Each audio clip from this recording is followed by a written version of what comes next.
You're lying. The words echoed through the crowded elementary school hallway. 12-year-old Lily Harper stood frozen, her face burning as two classmates laughed. You said your mom works nights because she's helping people, one boy sneered. My dad saw her cleaning toilets downtown. The hallway suddenly felt too small. Children whispered. Some giggled. Others just stared. Lily looked toward the front entrance, hoping her mother hadn't heard. But Emily Harper had heard every single word. She simply lowered her eyes, tightened her grip on her worn lunch bag, and quietly walked away. She never defended herself. She never corrected them.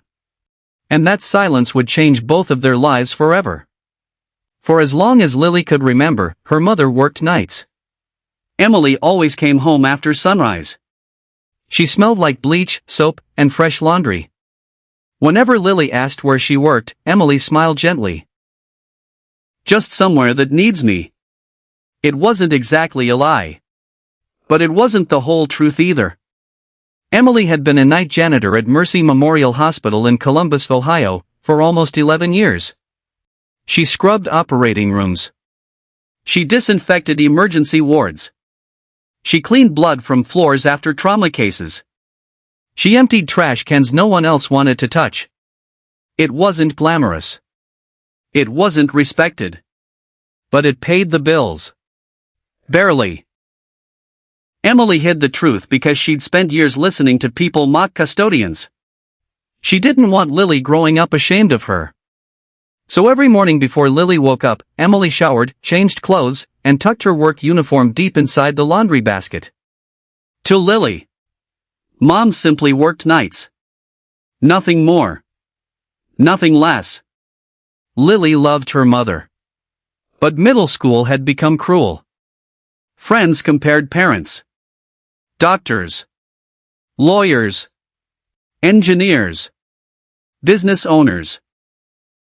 Whenever someone asked about Emily's job, Lily always answered the same way. She works at the hospital. Technically. That wasn't false. But she never said doing what. Then career day was announced.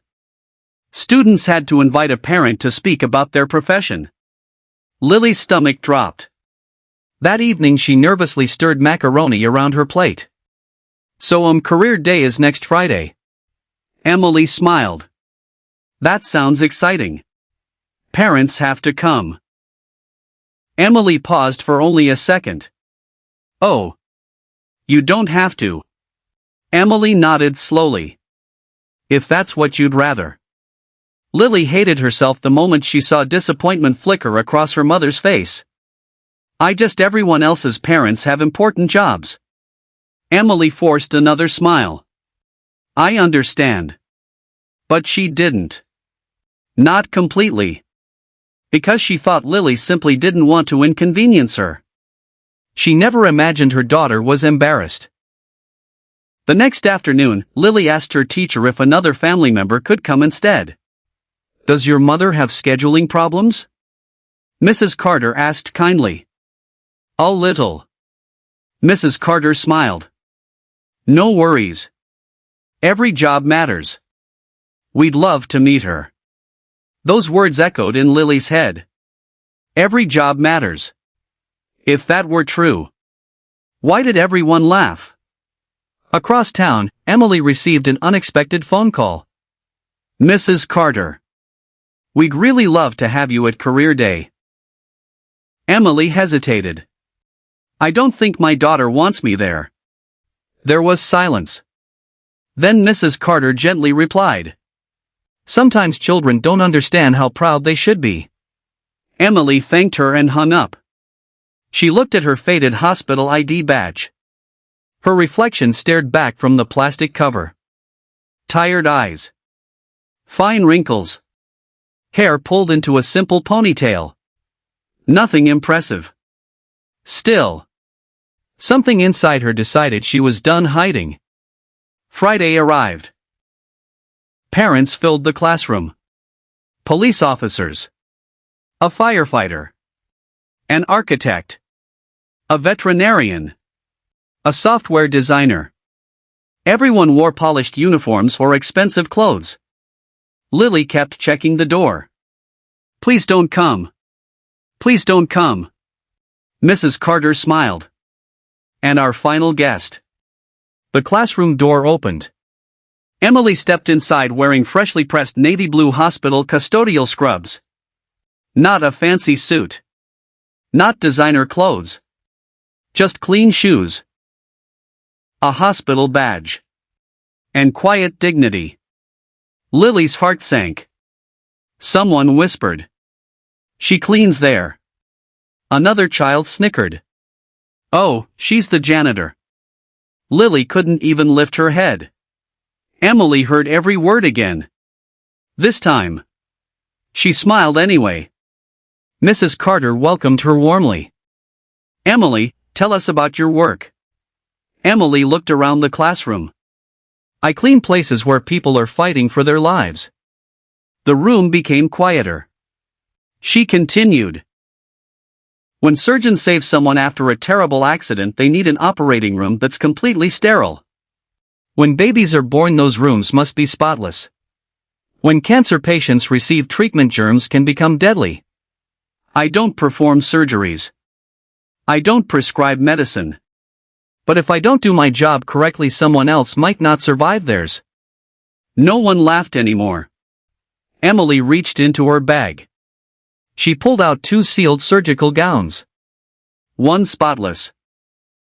One intentionally contaminated with washable fluorescent powder used during hospital safety training. She turned off the lights. Mrs. Carter handed her a small ultraviolet flashlight. Invisible glowing fingerprints covered the contaminated gown. Gasps filled the classroom. "You can't always see danger," Emily explained. "But cleaning removes the things that can hurt people." The students stared in amazement. Even Lily. Emily smiled softly. "My job isn't about making floors shiny. My job is protecting families I'll probably never meet." A little boy slowly raised his hand. "Have you ever helped save someone?" Emily thought carefully. "Not directly." Then she smiled. "But I remember one little girl who came to the emergency room after a terrible car accident. She survived. Months later, she came back healthy. She never knew who cleaned the room before doctors treated her. But I remember thanking God she got another chance." The classroom had become completely silent. Mrs. Carter quietly wiped away a tear. "So yes," she whispered. "I think you help save people every day." After the presentations ended, several children walked over. One girl said, "My mom's a nurse. She says housekeeping is the most important department after surgery." Another boy admitted, "My dad works maintenance at our factory. I never knew cleaning could matter that much." Lily watched everything. The classmates who had mocked her now looked embarrassed. But one voice interrupted. "So you're still just a janitor?" It was Tyler. The same boy from the hallway. His father stood behind him wearing an expensive suit. Before Emily could answer, a familiar voice came from the classroom doorway. "Actually, she's one of the finest employees this hospital has." Everyone turned. Standing there was Dr. Robert Chen, chief of surgery at Mercy Memorial. He had arrived unexpectedly after finishing an emergency operation nearby. Mrs. Carter looked surprised. "Doctor?" He smiled. "I heard Emily Harper was speaking today. I wanted to say thank you." He walked toward the front of the room. "You see these hands?" He held them up. "They've performed more than 6,000 surgeries. But none of them happen safely unless people like Emily prepare those operating rooms." He looked directly at Tyler's father. "If my own daughter ever needed emergency surgery, I'd pray Emily cleaned that room." Silence. Absolute silence. Then Dr. Chen added something no one expected. 3 years ago, inspectors gave our hospital one of the highest sanitation scores in the state. Emily trained half our environmental services team. She prevented infections that statistics say would have cost lives. She won't tell you that. So I will. Emily looked stunned. She had never expected him to come. She certainly never expected praise. Tyler slowly looked at the floor. His father cleared his throat awkwardly. I suppose every job has value. Dr. Chin smiled politely. Every honest job has dignity. But respect should never depend on someone's salary. No one argued. Because no one could. That afternoon, Lily and Emily walked home together. Neither spoke for several blocks. Finally, Lily stopped. Tears rolled down her cheeks. Mom! I'm sorry. Emily looked confused. I was embarrassed. The words shattered Emily's heart. But she didn't become angry. She simply hugged her daughter. I know. Lily cried harder. I should have been proud. Emily kissed her forehead. You're 12. You're still learning what matters. That weekend Lily asked something she had never asked before. Can I see where you work? Emily smiled. You'd really want that? Yes. Late Saturday evening, with permission from the hospital, Emily brought Lily through empty hallways. She showed her sterilization rooms, emergency entrances, recovery units, operating suites waiting for morning surgeries. Everything sparkled. Everything smelled clean. Emily carefully explained every safety procedure. She demonstrated how one tiny mistake could spread dangerous bacteria. Lily listened with wide eyes. Finally she whispered. I thought doctors saved hospitals. Emily smiled. They save patients. Hundreds of other people help them do it. As they prepared to leave, a nurse hurried toward Emily. Thank goodness you're here. There was an emergency spill in operating room 4. Emily immediately got to work.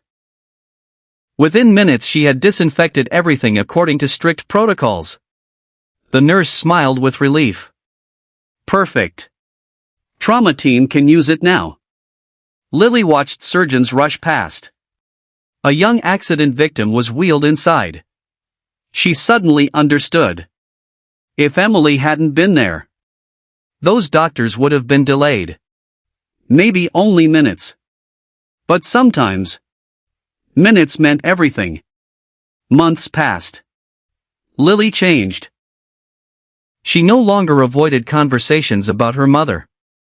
She proudly answered every question. My mom protects patients at Mercy Memorial Hospital. She works in environmental services.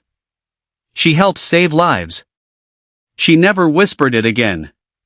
She said it proudly. The teasing stopped.